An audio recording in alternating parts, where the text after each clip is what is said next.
عشق تفصیل طلب تھا اسے سمجھا نہ گیا. عشق تفصیل طلب تھا اسے سمجھا نہ گیا, مجھ سے اس شخص کا یوں دیکھنا دیکھا نہ گیا. یہ شعر بھی کہ تشنگی جائے گی موجوں کی طرف خود چل کر, تشنگی جائے گی موجوں کی طرف خود چل کر, پیاس کے سامنے چل کر کبھی دریا نہ گیا. اس نے بس ایک جھلک اپنی دکھائی تھی مجھے, اس نے بس ایک جھلک اپنی دکھائی تھی مجھے, عمر بھر دید کی حسرت لیے صدمہ نہ گیا.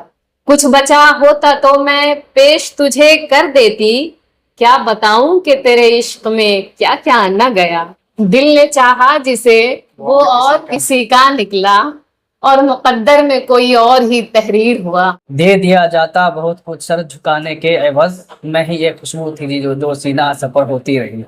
ابھی میرے ساتھ موجود ہیں دلی یونیورسٹی کی ریسرچ اسکالر اور ملک کی بھرتی ہوئی نوجوان شاعرہ خوشبو پروین صاحبہ.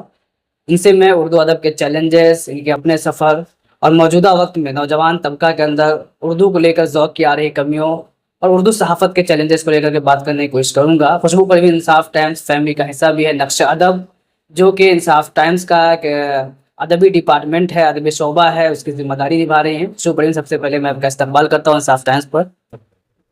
بہت شکریہ آپ کا میری ہی فیملی میں میرا استقبال کرنے کے لیے, تہہ دل سے ممنون ہوں آپ کی. خوشبو صاحبہ, آپ بھاگلپور سے ہیں اور وہیں سے آپ نے گریجویشن وغیرہ بہار سے ہی کیا ہے.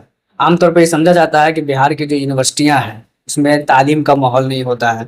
اسی طریقے سے اگر ہم اردو کی بات کریں تو یہاں کے طلباء اور طالبات کو دیکھا جاتا ہے کہ اردو لوگ لیتے نہیں ہیں, اگر سبجیکٹ لیتے بھی ہیں تو وہ فارمیلٹی کے لیے لیا جاتا ہے, اردو کا ذوق نظر نہیں آتا ہے بہار میں اکثر. آپ کے اندر یہ ذوق کیسے پیدا ہوا کہ بہار کے ایک یونیورسٹی میں بھاگلپور کے اندر پڑھنے والی لڑکی جو ہے ادب کا ذوق لے کر کے آگے بڑھتی ہے اور آج دلی یونیورسٹی سے اردو میں پی ایچ ڈی کر رہی ہے اور ایک اسپیس اپنی ایک جگہ بنا رہی ہے اردو ادب کے میدان میں؟ اس سوال کے لیے بہت شکریہ. آپ نے پورا ماضی سامنے لا کر کھڑا کر دیا ہے.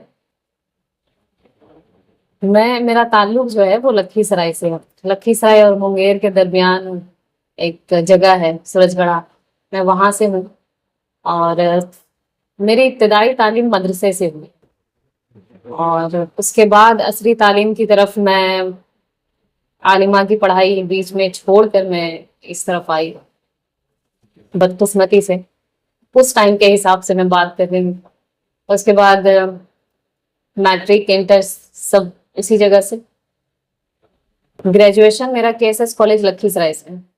ایم اے کرنے کے لیے میں بھاگلپور آئی تھی. تو اردو سے ایک رشتہ تو تھا جو بیچ میں ٹوٹ گیا تھا اسکول جانے کے بعد, اسکول کی رنگینیاں دیکھ کر, اور لگا کہ نہیں مجھے سائنس پڑھنا ہے.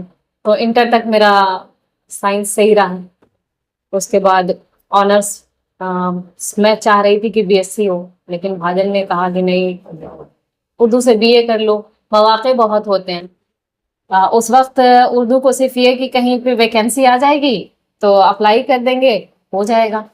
ذہن میں یہ باتیں ہوتی تھی. اس کے بعد میں ایم اے کرنے کے لیے بھاگلپور آئی تو وہاں کی جو فضا دیکھی میں نے, اس وقت پروفیسر بدرالدین شبنم تھے جن کا انتقال ہو گیا ہے.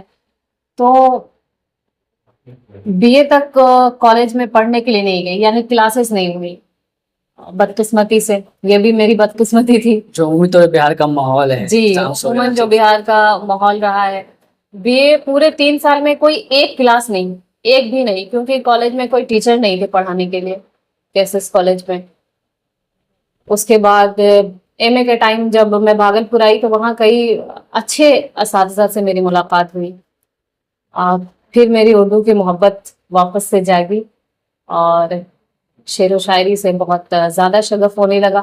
جب مدرسے میں تھی تو کیونکہ انجمنیں بہت ہوتی ہیں نا جمعرات کے دن, تو اس وقت نعت رسول پڑھنا بڑا پسندیدہ کام تھا اور جلسے وغیرہ میں تقریر کرنا. تو اس وقت بھی ہیں.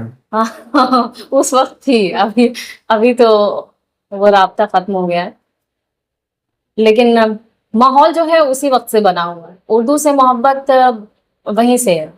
تو لکھنے لکھا کا شوق اس وقت بھی تھا. جیسے کوئی بات ہوئی مدرسے میں, کوئی بات ہوئی, استاذ نے ڈانٹ دیا یا پھر میرے ابو نہیں ہیں تو سب کے ابو آئے کسی چیز میں، میرے نہیں آئے جلسے میں. تو یہ سب جو تکلیف ہوتی تھی نا، جو کرب محسوس کرتی تھی میں، تو آ کے اس کو لکھتی تھی. اور جب بہت تکلیف ہوتی تھی تو نعت پاک گنگناتی تھی تو بڑا سکون ملتا تھا. کوئی اپنا نہیں، غم کے مارے ہیں ہم. میں یہ بہت پڑھتی تھی چھوٹے سے. کچھ ہوا یہ گنگنانا شروع کر دیا تو ذہن میں نا وہ جس کو کہتے ہیں کہ آہنگ، وہ اسی وقت سے تھا. لیکن وہ پروان چڑھا ایم اے میں آ کر. آپ بتا رہے ہیں کہ مدرسہ بیک گراؤنڈ کی وجہ سے آپ کے اندر اردو سے لگاؤ پیدا ہوا، اردو کا ذوق پیدا ہوا. ابھی ایک طبقہ ایسا ہے، خاص کر ابھی سوشل میڈیا پہ ایک بحث بھی چھڑی تھی، جو یہ کہتا نظر آتا ہے کہ مدارس کا کوئی کنٹریبیوشن جو ہے اردو کی ترقی میں نہیں ہے، اردو کے تحفظ میں نہیں ہے، خاص طور پہ موجودہ دور میں اس طرح کی باتیں ہوتی رہتی ہیں. آپ اس کو کس طرح دیکھتی ہیں؟ پچھلے دنوں فیس بک کا بہت وائرل چلا تھا. فیس بک پہ یہ ہو رہا تھا فلکیے کے نام سے، بہت بہت زیادہ. میں نے ساری پوسٹیں میں دیکھ رہی تھی، پڑھ رہی تھی، لیکن کہا کچھ نہیں. صرف اس لیے کہ میں من من میں مسکرا رہی تھی کہ میں اردو میں آئی ہوں. یہ جو محبت ہے میری، وہ مدرسے کی دین ہے. اور میں اس کے لیے خوش بھی ہوتی ہوں. بلکہ میں نے جامعات میں دیکھا ہے. یونیورسٹی آف حیدرآباد میں میں رہی ہوں، ابھی دلی یونیورسٹی میں ہوں موجودہ وقت میں. اس کے بعد بانو سے بھی میرا ایک رشتہ ہے. میں نے ہر جگہ دیکھا ہے، زیادہ تر تو مدرسے کے اشرفیہ کے ہوں یا دارالعلوم دیوبند کے ہوں، وہی سارے لوگ زیادہ تر ابھی. اور اچھے اسکالر وہی ہو رہے ہیں. میرے خود یونیورسٹی میں جو میرے اساتذہ ہیں وہ بھی کوئی دارالعلوم دیوبند سے ہیں. میں یہ نہیں کہتی کہ جو مدرسے والے نہیں ہیں، جو جن کا بیک گراؤنڈ مدرسے کا نہیں ہے، وہ اردو میں اچھے اسکالر نہیں بن پا رہے ہیں. لیکن اگر کوئی یہ کہتا ہے کہ مدرسے والے کا کوئی کنٹریبیوشن نہیں ہے اردو میں، تو میں اس کو غلط مانتی ہوں. کیونکہ عوامی سطح پہ اگر دیکھا جائے تو گاؤں کی سطح تک، محلے کی سطح تک اردو کو اگر بچا کے رکھا ہے تو مدارس نے، مکتبوں نے بچا کے رکھا ہے. مسجدوں کے اندر جو تعلیم دی جاتی ہے اس سے اردو جو عوام کے بیچ موجود ہے، تو اس کنٹریبیوشن کا ڈائریکٹ انکار کر دینا شاید مناسب نہیں. تاریخی طور پہ آپ کیا دیکھتی ہیں؟ تاریخ میں کیا مدارس سے جڑے ہوئے جو لوگ رہے ہیں ان کا کنٹریبیوشن اردو کو لے کر رہا ہے ماضی میں؟ ابھی تک کی میری ریسرچ کے حساب سے یا جتنا میں جانتی ہوں اس حساب سے تو بہت زیادہ رہا ہے. علماء دین کا بہت زیادہ. ابھی جو ہم جامعات میں پی ایچ ڈی کر رہے ہیں تو یہ جو حضرات ہیں پہلے کے، شبلی نعمانی کہہ لیجیے، الطاف حسین حالی کہہ لیجیے، ابھی جو ان سب پہ ہم پی ایچ ڈی کر رہے ہیں، ان کی شخصیات پہ یا ان کی کسی کتاب پہ، یا اور بھی بہت سے نام ہیں، تو وہ سب بھی تو مدارس والے ہی تھے. تو ہم کیسے کہہ سکتے ہیں کہ ان کا کوئی کنٹریبیوشن نہیں تھا؟ بلکہ میں تو یہ کہوں کہ انہی لوگوں کا زیادہ. آپ نوجوان شاعرہ ہیں، یہ عام طور پہ سمجھا جاتا ہے کہ جو اردو کمیونٹی کی نئی نسل ہے، یعنی وہ کمیونٹی، وہ افراد جو اردو بیک گراؤنڈ سے آتے ہیں، ان کی جو نئی نسل ہے ان کے اندر اردو کا ذوق نہیں رہا ہے، اردو سے لگاؤ نہیں رہا. اب بہت چھوٹا طبقہ اب ہے جو کہ ان موضوعات سے تعلق رکھتا ہے، شعر و شاعری سے تعلق رکھتا ہے، شغف رکھتا ہے.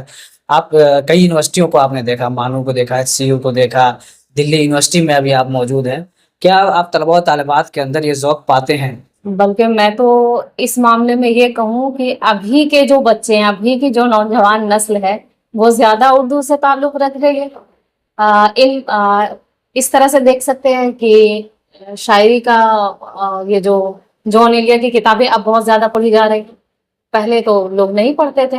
ابھی مشاعرے کا چلن دھیرے دھیرے اور بڑھتا جا رہا ہے، یہ بھی دیکھنے کو ہے. اور اس کے علاوہ بھی یہ شاعری اور مشاعرے کے علاوہ کی بات کروں تو اتنے جو جامعات میں مطلب ہائی لیول کی بات کریں تو میں تو جامعات میں جب دیکھ رہی ہوں، یونیورسٹیز وغیرہ میں، تو وہ جو بچے آ رہے ہیں تو اردو میں جتنے اسکالر آ رہے ہیں تو وہ اپنی پسند کے بنا پہ تو آتے ہیں. کیونکہ بڑے ہونے کے بعد تو کوئی کسی کے ساتھ زبردستی نہیں کر سکتا. میں نے کہا کہ بی اے میں مجھے بی ایس سی کرنا تھا، بھائی نے کہا اردو آنرس رکھ لو، تو وہ زبردستی کی بات تھی کیونکہ وہ اس وقت میں چھوٹی تھی، کسی کی بھی مرضی مان سکتی تھی. لیکن جب لوگ پی ایچ ڈی کرنے آتے ہیں وہ تو ان کی اپنی مرضی ہوتی ہے نا، تو دلچسپی کے بغیر کوئی کیوں آئے گا کسی فیلڈ میں. اردو کے فروغ میں حکومتوں نے ہمیشہ اچھا کردار نبھایا ہے. ابھی موجودہ حکومت کس طرح کردار نبھا رہی ہے، خاص طور پر جو الگ الگ شعبے ہیں، جیسے قومی کونسل فروغ اردو زبان ہے، فروغ اردو زبان ہے، یہ دیکھا جا رہا تھا کہ کچھ سالوں سے بالکل وہ غیر متحرک تھا، کچھ کام نہیں ہو رہا تھا، پروگرامس نہیں ہو رہے تھے، کچھ بھی خدمات نظر نہیں آ رہے تھے. ابھی جو نئے ذمہ دار نئے ڈائریکٹر آئے اس کے بعد کیا تبدیلی آپ کو نظر آ رہی ہے؟ کیا متحرک ہوا ہے قومی کونسل برائے فروغ اردو زبان؟ بہت اچھا سوال، میں اس کو سمجھتی ہوں، بہت اچھا سوال پوچھا آپ نے. اور اس کے بارے میں یہ کہوں گی کہ میں 2021 سے دلی میں ہوں. اس سے پہلے بھی کونسل کو تھوڑا تھوڑا جانتی تھی. ان کے جب ڈائریکٹر شیخ عقیل احمد آئے تھے تو اس وقت سے ان کا نام جانتی تھی، کیونکہ ان کا نام حیدرآباد سینٹرل یونیورسٹی کا جب میں انٹرنس دے رہی تھی ایم فل کا، تو اس میں پوچھا گیا تھا کہ کونسل کے ابھی نئے ڈائریکٹر کون ہیں. تو اس وقت سے بھی تھوڑا پہلے سے ان سے جان لیے، تو 2019 18-19 سے. تو ابھی کی بات کروں اگر، تو ابھی جو ڈائریکٹر ہیں، بلکہ ایسا کہہ سکتے ہیں کہ کونسل کے روح رواں ہیں. انہوں نے کونسل کو پھر سے زندہ کر دیا. کئی جگہ میں یہ بات کہہ بھی چکی ہوں، تو یہاں بھی کہنے میں کوئی یار نہیں ہے کہ بہت متحرک، بہت فعال ہیں اور ایسے ڈائریکٹر ہیں، یعنی جب سے وہ آئے ہیں کونسل میں خاموش نہیں رہے. یعنی کوئی نہ کوئی کام وہ کر ہی رہے ہیں. سیمینار جے این یو میں کرایا، جامعہ میں بھی، اور دلی یونیورسٹی میں یعنی میری یونیورسٹی میں بھی. اس کے علاوہ چنار بک فیسٹیول کرایا انہوں نے. ابھی ان کا ایک سہ روزہ قومی سیمینار چل رہا ہے یہاں پٹنہ میں، اسی کے لیے میں یہاں آئی بھی تھی، مشاعرے میں مدعو تھی. تو میں ان کے بارے میں یہ کہہ سکتی ہوں کہ وہ بہت اچھا کام کر رہے ہیں بغیر کسی پرواہ کے. دیکھیے، کوئی آدمی جب کوئی کام کرنے آتے ہیں تو ان کے ساتھ دو طرح کی چیزیں ہوتی ہیں. یا کچھ لوگ ان کو بہت اچھا کہتے ہیں اور کچھ لوگ نکتہ چینی بھی کرتے ہیں. لیکن جس طرح سے وہ اپنا کام کر رہے ہیں تو مجھے لگ رہا ہے کہ بغیر نکتہ چینی کی پرواہ کیے بغیر اور بغیر کسی صلہ کی پرواہ کیے بغیر وہ بہت اچھا کام کر رہے ہیں. ابھی یہ جو سہ روزہ سیمینار چل رہا ہے، آج اس کا اختتام ہے، تو یہ پروگرام بھی بہت اچھا رہا. پہلے دن سے میں اس میں شامل رہی ہوں، بہت اچھا تھا. اچھا، اگر میں آپ کی شاعری کی طرف لوٹنا چاہوں گا، عام طور پہ اب یہ سمجھا جانے لگا ہے کہ اردو شاعری میں صرف اور صرف زلف کی باتیں رہ گئی ہیں، صرف اور صرف محبت رہ گیا. سماج کے جو دیگر مسائل ہیں، سماج کا آئینہ کا کام جس طرح سے شاعری کیا کرتا تھا، سماج کی رہنمائی کا کام جس طرح جو ہے شاعری کیا کرتا تھا، وہ اب نہیں کر رہا ہے. آپ اس کو کس طرح دیکھتے ہو؟ آپ کی شاعری میں کیا صرف زلف و حسن کی باتیں ہیں یا سماجیات کا بھی کچھ اثر موجود ہے؟ اس کے لیے میں یہ کہوں گی کہ دیکھیے، شاعری جو ہے، صنف شاعری میں بہت ساری چیزیں ہیں. غزل جو ہے اس کے معنی ہی ہے عورتوں سے باتیں کرنا. اصل جو غزل ہے وہ یہی ہے کہ اس میں محبت ہوگی، جمالیات ہوگا ہی ہوگا. تو یہ نہیں کہہ سکتے ہیں کہ اور آپ شاعری کو اور محبت کو الگ کر دیں تو پھر کچھ بچتا بھی نہیں ہے. صرف استعمال کیا جی، اسی لیے کہہ رہی ہوں، میں آ رہی ہوں آپ کی بات پہ. ابھی اس دور میں لوگ زلف، کاکل، محبت، عشق اس سے نکل کے بہت آگے جا چکی ہے. اب شاعری میں سیاست بھی ہے، پہلے بھی تھی، ابھی بھی ہے. بس یہ ہے کہ ہمارے اوپر منحصر ہے کہ ہم کس چیز کو زیادہ دیکھ رہے ہیں، کس چیز کو زیادہ سننا چاہتے ہیں، کس چیز کو زیادہ پڑھنا چاہتے ہیں اور کس چیز کو زیادہ سمجھنا چاہتے ہیں. تو نوجوان نسل ہے، ان کو محبت والی زندگی چاہیے تو وہ محبت کو پڑھتے ہیں. لیکن کل کے مشاعرے میں آپ نے دیکھا ہوگا کہ بہت سارے لوگ سیاست پہ بھی رہ کے چھپے الفاظ میں بات کر رہے تھے. اب شاعری کی دو چیزیں ہیں. وہ تمثیلی شاعری بھی ہوتی ہے کہ آپ بات کچھ کر رہے ہیں اور اس کے معنی مفہوم کچھ اور ہے. تو سمجھداروں کے لیے اشارہ کافی ہوتا ہے. ہر چیز سامنے سے بول دی جائے وہ ضروری نہیں ہے. اور میری شاعری کی بات تو اس کے تعلق سے تو آپ لوگ زیادہ بہتر بتا سکتے ہیں کہ اس میں کیا ہے.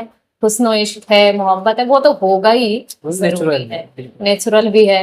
اور اللہ نے کہا بھی ہے کہ محبت، عشق، جب اللہ نے کہا ہے کہ اللہ سے عشق کرنا ہے، اللہ سے محبت کرنی ہے، تو پھر اللہ کی بنائی مخلوق سے بھی تو محبت فطرت میں شامل ہے. تو میری شاعری آپ پڑھیے، میری کتاب جانے شوریدہ، اور اس میں پتہ چل جائے گا آپ کو کس طرح کی چیزیں ہیں. میں چاہوں گا کہ آپ جو ہے ایک غزل بھی پیش کر دیں اور ساتھ ہی ساتھ سماج سے جڑا ہوا اگر کوئی جڑی کوئی نظم آپ نے لکھی ہے تو وہ بھی پیش کریں یہاں پہ.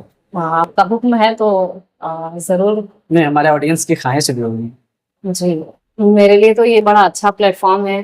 میں اس انصاف ٹائمز کی فیملی ممبر بھی ہوں اور میرے لیے باعث فخر بھی ہے کہ میرا آج انٹرویو ہو رہا ہے یہاں، اور اس کے لیے آپ سب کا بہت شکریہ، پوری ٹیم کا بہت شکریہ. اور آپ نے ایک شاعر کو چھیڑا ہے تو آپ برداشت کیجیے.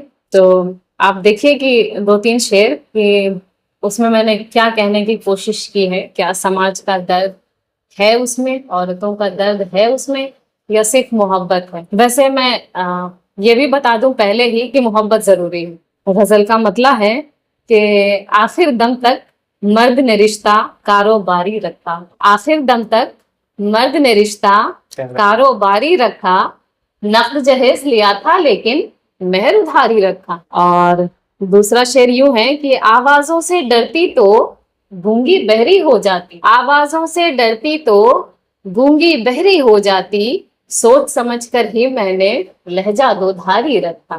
یہ شعر بھی دیکھیے کہ قسمت میں لکھا تھا شاید راون کے سنگ جانا، قسمت میں لکھا تھا شاید راون کے سنگ جانا، گھر والوں نے نام تو اس کا رام دلاری رکھا. تو ماں باپ تو بہت محبت سے پالتے ہیں اپنی بیٹیوں کو، لیکن انہیں پتہ نہیں ہوتا کہ آگے کیا ہونے والا ہے ان کے مقدر کے ساتھ. معلوم بھی ہوتا ہے تو وہ قبول کر لیتے ہیں کیونکہ سماج نے وہ ماحول بنا کر دیا ہے، وہ نظام بنا کر دیا ہے.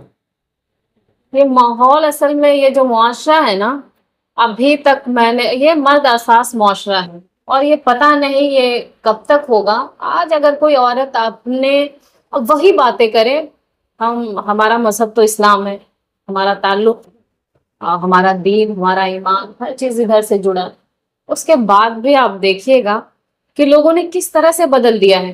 جو بنیادی چیزیں، جو حقوق اللہ نے عورتوں کو دے رکھے ہیں، سب نے اسی کو پامال کر دیا. اس کے بعد بھی سب اپنی اپنی باتیں صرف کرتے رہتے ہیں.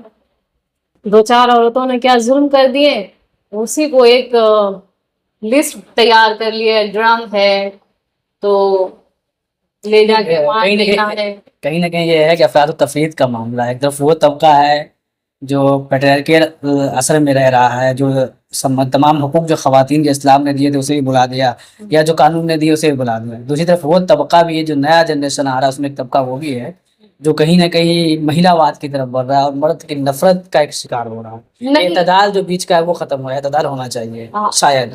اعتدال تو شاید کی بات نہیں ہے، اعتدال تو ہونا ہی چاہیے. لیکن ایک چیز یہ دیکھیے کہ اب ہندوستان آزاد کیسے ہوا، اسی چیز کو دیکھ لیجیے. ظلم سہ رہے تھے نا، بہت سہ رہے تھے، سہتے سہتے جب انتہا ہو گئی تو لگا کہ نہیں اب اس کو ختم کرنے کی ضرورت ہے، اور لوگوں نے محنت کی، آزادی مل گئی الحمدللہ. تو اسی طریقے سے عورتوں کے ساتھ ہے کہ ایک وہ دور تھا ہمارے نبی صلی اللہ علیہ وسلم کا، تو وہ دور اتنا بہترین گزرا. ہر چیز نکاح بھی پوچھ کر رہے ہیں اور اجازت خود لینے جا رہے ہیں. کیا ماحول بنایا تھا اللہ کے نبی صلی اللہ علیہ وسلم. ابھی ہم کیا کر رہے ہیں، ہر چیز میں صرف زبردست. زیادہ تر بہت کم لوگ ہیں جو بہت اچھے سے ان چیزوں کو لے کر کے چل رہے ہیں. اور اب جو ہزاروں سال سے عورتیں ظلم سہ رہی ہیں، آپ دیکھیں نا، پہلے کے بھی اخبارات اٹھا کے دیکھیے، جہیز کے لیے عورت مار دی گئی. اسٹاپ ہمیشہ پھٹتا، اس میں بہو ہی کیوں مرتی ہے، کیوں اور کوئی نہیں مر رہا تھا. یہ بھی دیکھیے. اب وہ ظلم سہتے سہتے عورتوں نے، میں یہ نہیں کہہ رہی کہ وہ ٹھیک کر رہی ہیں، بالکل نہیں کہہ رہی، لیکن وہی ہے اسی کا ایک ریئیکشن. ہاں ریئیکشن. موضوع جو دوسری طرف چلا گیا، تو میں چاہوں گا کہ ہمارے نوجوانوں کے لیے بھی کچھ پیش فرما دیں آپ، کیونکہ ہمارے آڈینس میں نوجوان حضرات یونیورسٹی کا طبقہ زیادہ ہے، تو شاید ان کی محبوبائیں بھی کچھ ان سے سننا چاہیں تو آپ پیش فرما دیں ان کے لیے. ہاں، میں ایک غزل کے چند شعر آپ کے نوجوان طبقے کی خدمت میں، کہ عشق تفصیل طلب تھا اسے سمجھا نہ گیا. آپ بھی ریلیٹ کر سکتے ہیں. عشق تفصیل طلب تھا اسے سمجھا نہ گیا، مجھ سے اس شخص کا یوں دیکھنا دیکھا نہ گیا. اور یہ شعر بھی کہ تشنگی جائے گی موجوں کی طرف خود چل کر، تشنگی جائے گی موجوں کی طرف خود چل کر، پیاس کے سامنے چل کر کبھی دریا نہ گیا، پیاس کے سامنے چل کر کبھی دریا نہ گیا۔ اور یہ شعر آپ کی نظر کی اس نے بس ایک جھلک اپنی دکھائی تھی مجھے، اس نے بس ایک جھلک اپنی دکھائی تھی مجھے، عمر بھر دید کی حسرت لیے صدمہ نہ گیا، عمر بھر دید کی حسرت لیے صدمہ نہ گیا۔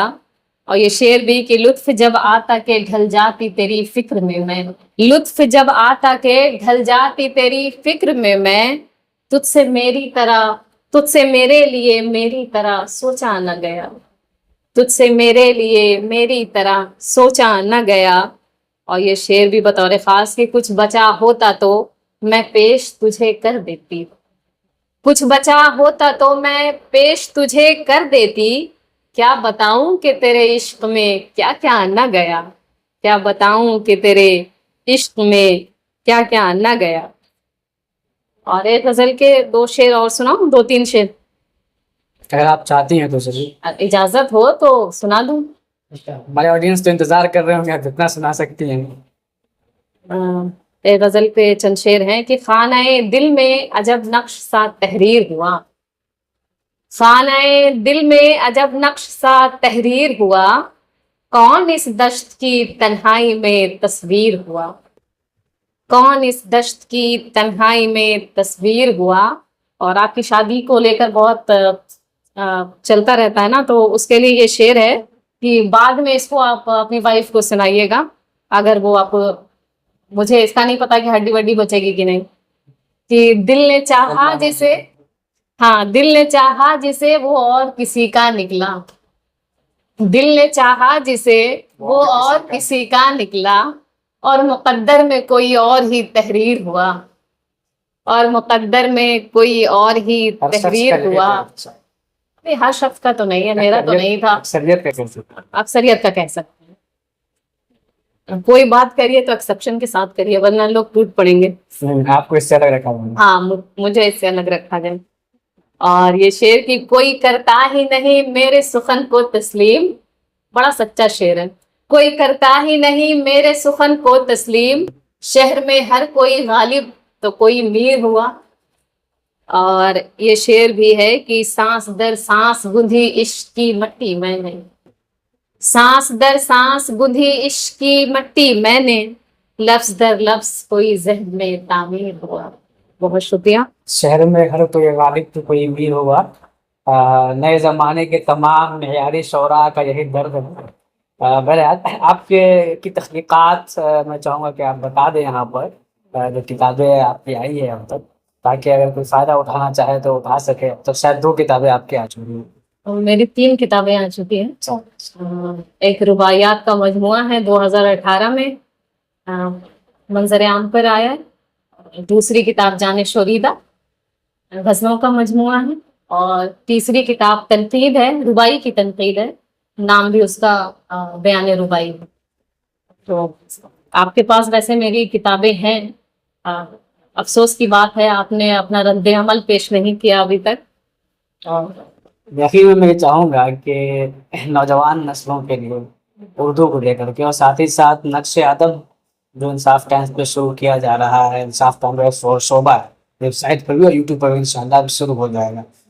اس کو لے کر کے کیا منصوبہ ہے آپ کا، کیا ارادے ہیں، کیوں آپ نے شروع کیا ہے؟ کیونکہ آپ نے چند ساتھیوں نے، عدنان صاحب وغیرہ نے بھی شروع کیا ہے، اس بارے میں بھی تفصیل سے بات ہو رہی ہے۔ انصاف ٹائمز کا ایک ادبی شعبہ نقش ادب کے نام سے جو ہم نے شروع کیا ہے، بلکہ ابھی شروع نہیں کیا ہے، انشاءاللہ اب شروع ہو جائے گا وہ۔ تو ہم نے یہ سوچ کر شروع کیا ہے کہ جو چیزیں بہت سے اخبارات اور رسائل تو ہیں، ہر روز ان کے اشاعت ہو رہے، وہ الگ چیز ہے۔ ہم چاہتے ہیں کہ ہم جو اس کے ذریعے سے ایک ماحول بنانا چاہتے ہیں، ایک ایسا کام کرنا چاہتے ہیں جو عوامی سطح پہ تو سب کام کرنے کی بات کرتے ہیں، لیکن ہم چاہتے ہیں کہ نوجوان طبقے کے لیے کام کریں، اور وہ ایسی چیزیں ان کو پرووائڈ کرائیں اس میں کہ جیسے کہ اقبال کے لیے کوئی کچھ پڑھنا چاہتا ہے یا ان کی تعریف ان کی وفات ان کی پیدائش کے بارے میں جاننا چاہتا ہے، بہت ساری کتابیں ہوں گی، لیکن ہر آدمی کے پاس کتابیں پہنچ نہیں پاتی ہیں۔ موبائل کا زمانہ ہے، الیکٹرانک میڈیا کا زمانہ ہے، پرنٹ میڈیا سے ہم تھوڑے سے دور ہو گئے، زیادہ تو نہیں کہہ سکتے، تھوڑے دور ہو گئے۔ تو الیکٹرانک میڈیا میں ہر آدمی کے ہاتھ میں موبائل فون ہے، لیپ ٹاپ ہے، تو اس کے ذریعے کیا ہوگا کہ ہم جو یہ ویب سائٹ شروع کرنے والے ہیں، لانچ بھی ہو گیا ہے الحمدللہ، تو جب وہ ہر موبائل پہ کنٹینٹ رہے گا تو لوگ اس کو پڑھیں گے، اور پڑھیں گے تو اس سے یہ فائدہ، کئی کتابیں ہیں ایسی جس میں غلط سال پیدائش ہے یا وفات کی تاریخ جو ہے وہ غلط مس پرنٹ ہو جاتی ہے۔ بلکہ اشعار بھی عوام میں بہت جگہ ایسا ہے کہ ہر شعر کو اخبار سے جوڑ دیا گیا، غالب جی سے جی جوڑ جی، دیا گیا۔ غالب اور اقبال سے تو بہت زیادہ ہی جوڑ دیے گئے ہیں، اور شاعری کی ایک صنف ہے ربائی جو مجھے بڑی محبوب ہے، تو ربائی اور قطعے میں جو باریک سا فرق ہے لوگ اس کو نہیں سمجھ پاتے ہیں۔ یونیورسٹیز میں آنے کے بعد بھی لوگوں سے کہیں نہ کہیں غلطیاں ہو جاتی ہیں، تو ہم چاہتے ہیں کہ وہ جو چھوٹی چھوٹی چیزیں ہیں نا، ہم اس پہ اچھے سے کام کریں، اور نقش ادب کے ذریعے انشاءاللہ ہم بہترین کام کرنے کی کوشش کریں گے۔ میری تو یہی خواہش ہے، اگر آپ لوگ ساتھ دیں تو انشاءاللہ یہ کام بہت آگے بڑھے گا۔ بہت شکریہ، ہمارے ساتھ خوشبو پروین تھی، دلی یونیورسٹی کے سب اسکالر ہیں، شاعرہ ہیں، ادیبہ ہیں، اور انہوں نے تفصیل سے اپنے سفر کے بارے میں بتایا، اپنی غزلیں اور نظمیں بھی انہوں نے سنائی ہو۔ اور نقش ادب جو انصاف ٹائمز کا ایک شعبہ ہے، یوٹیوب پر اس کا الگ پلے لسٹ ہوگا انشاءاللہ، ویب سائٹ پر بھی اس کے لیے اس کے مقاصد بھی انہوں نے بتائے ہیں، جس میں نقش ادب کا مقصد ہی یہی ہے کہ نوجوان طبقہ کے اندر اردو کو لے کر کے، اردو ادب کو لے کر کے ذوق پیدا کیا جائے، اردو کے مسائل پر بات کی جائے، اردو کے مسائل کو مین اسٹریم میں لانے کی کوشش کیا جائے۔ اس کے ساتھ ہی ساتھ جو شخصیات رہے ہیں، جو ادبا شعراء کے رہے ہیں، اس کے علاوہ جو کتابیں رہی ہیں اردو ادب سے جڑی ہوئی، جن کے بارے میں عوام کے سامنے تفصیلات آنی چاہیے، اس پہ لگاتار پروگرام وغیرہ کرنا، ان تمام چیزوں پہ نقش ادب کام کرے گا۔ یہ انشاءاللہ اس ویڈیو کے ذریعے سے پلے لسٹ کی شروعات ہوگی، آگے انشاءاللہ ہم لوگ لگاتار اس پر کام کرتے رہیں گے۔ انصاف ٹائم جڑے رہیے، شکریہ خوشبو، آپ کا بہت بہت شکریہ تشریف لانے کے لیے۔ آپ سب کا بھی بہت شکریہ، پوری فیملی کا بہت شکریہ۔